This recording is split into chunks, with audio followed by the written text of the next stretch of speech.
তো good morning. আজকে নতুন একটা রেসিপি নিয়ে, এটা মাদার ডে স্পেশাল ছিল আমার। এটার নাম হচ্ছে ধনিয়া চিকেন বা গ্রিন চিকেনও বলতে পারি।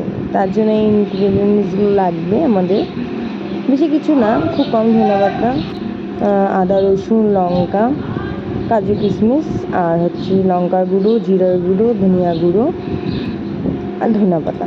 তো আমি মাংস নিয়েছি 500 গ্রামের মতন, তার মধ্যে হলুদ আর লবণ দিয়ে মেখে নিয়েছি। দেন আমি মিক্সিতে গ্রাইন্ড করে নিচ্ছি, একটা পেস্ট বানিয়ে নিচ্ছি। ধনিয়া পাতা, দুটো লঙ্কা, কিছুটা পরিমাণ হাফ খোয়া হচ্ছে তোমার রসুন, আদা,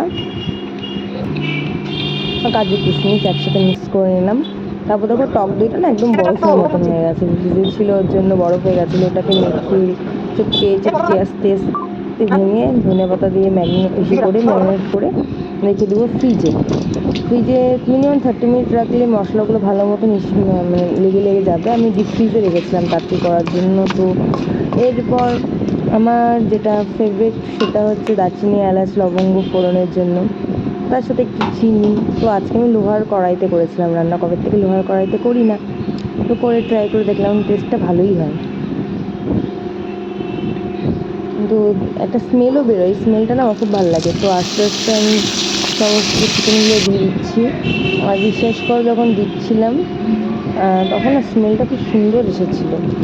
তো এটার মধ্যে আমি পেঁয়াজ বাটা দিয়েছি। পেঁয়াজ বাটাটা না মানে স্কিপ হয়ে গেছিলো, পেঁয়াজ পেস্ট করে নিয়েছিলাম, কাঁচা পেঁয়াজ। আমি পেঁয়াজ বাটা দিয়ে একবারে মেখে আমি ফ্রিজে রেখে দিয়েছিলাম।